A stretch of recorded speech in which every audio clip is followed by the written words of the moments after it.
Tämä näytti tulevan ihan hullu peli siinä. No niin, tänään olisi tarkoitus asennella tuohon Mönkijän Stake 2 kytkin kitti. Mutta pistetään nyt ensin toi talli lämpiämään, niin ei tarvitse sitä kylmässä tuolla ropata.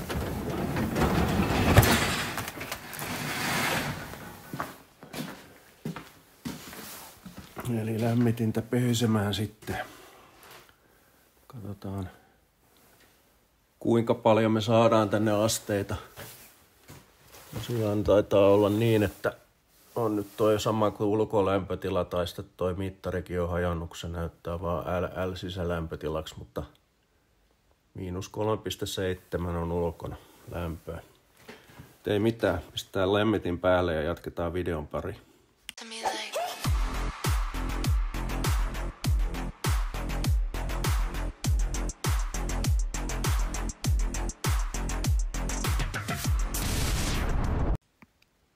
Starttihan tässä tapahtuu tällä apuakulla, koska toi on liian pieni toi akku. 20 amperituntia, 180 ampeeria. Ei ihan riitä käynnistykseen. Pyörittää kyllä hyvin. Mutta pistetään toi nyt päälle. No, ei laitetakaan, kun ei ole piuha kiinni. No niin, uusi yritys.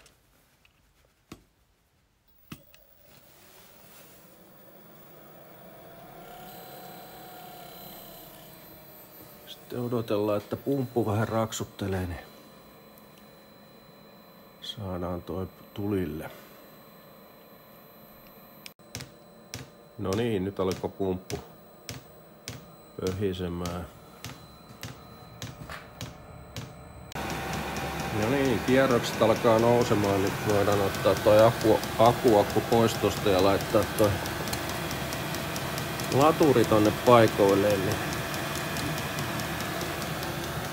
päästään lämmityksen pariin ja katsotaan sitten muutaman tunnin päästä, että onko asennuslämmö kohdallaan.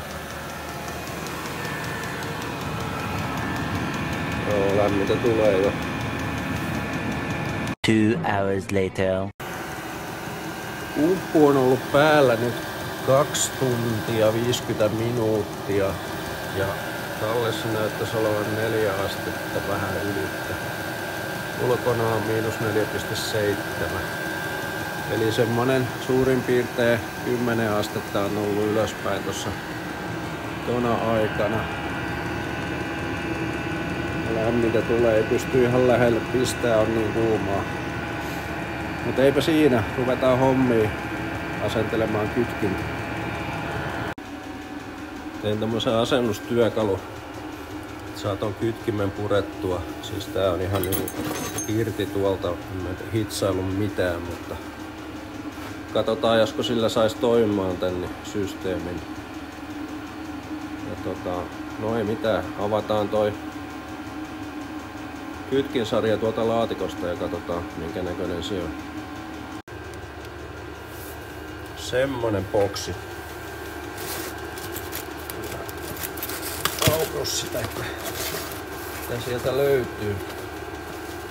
Ja asennusohje.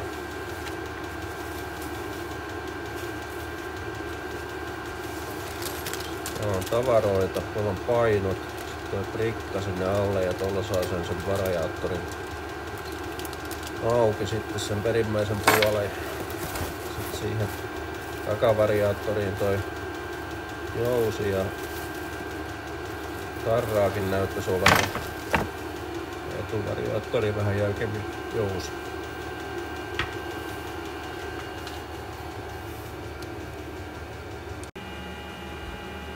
Ruuvaillaan ensin toi varikoppa tosta pois ja katsotaan mitä se on syönyt.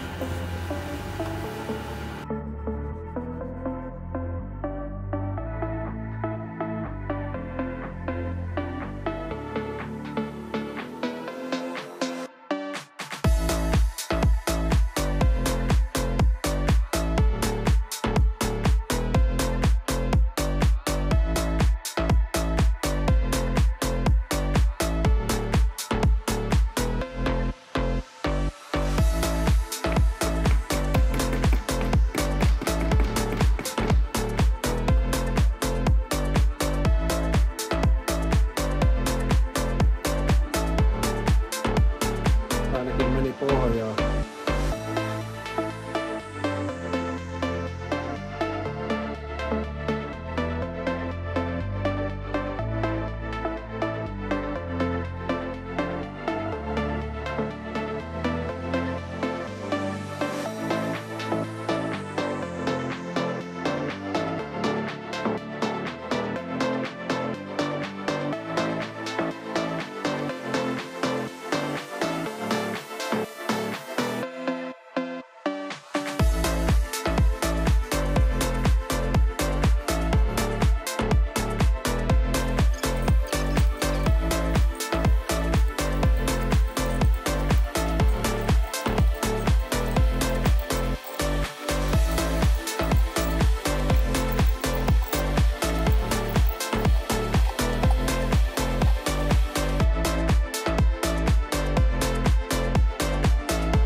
Eli tuo on nyt asennossa B tuola.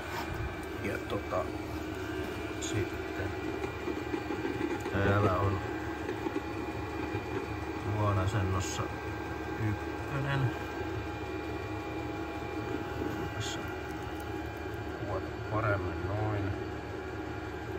Ja sitten toi merkki mikä oli siinä.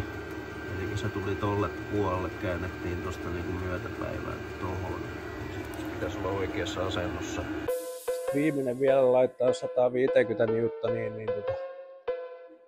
pitäisi olemaan momenteissa. Tää oli nyt ihan normaali oikeinpäin.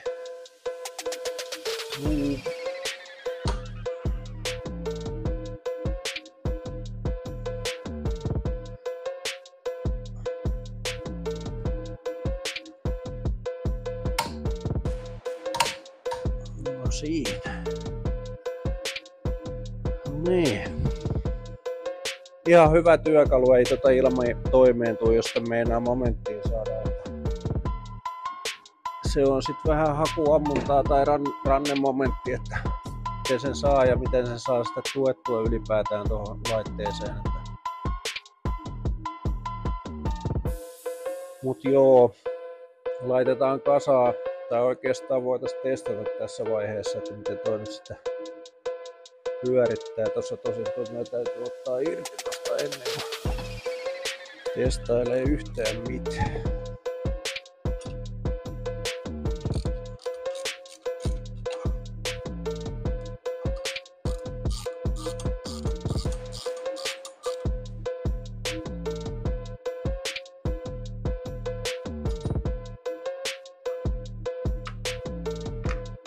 Ruuvit säästää johonkin, että seuraavaa kertaa varten sitten.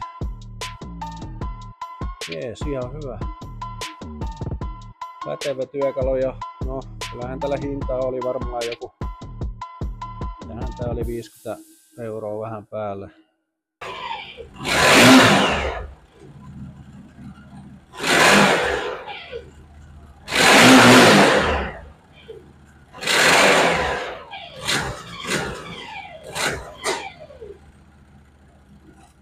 Hyvin toimii. Sitten näytti tulevan ihan hullu peli siis. Repii ihan hulluna. Varmasti jos ei olisi lunta, niin keulaakin pystyisi varmaan nostaa. Tietysti tuo lumijaura nyt ei ole paras siihen keulimiseen. Aivan loistava muutos kyllä.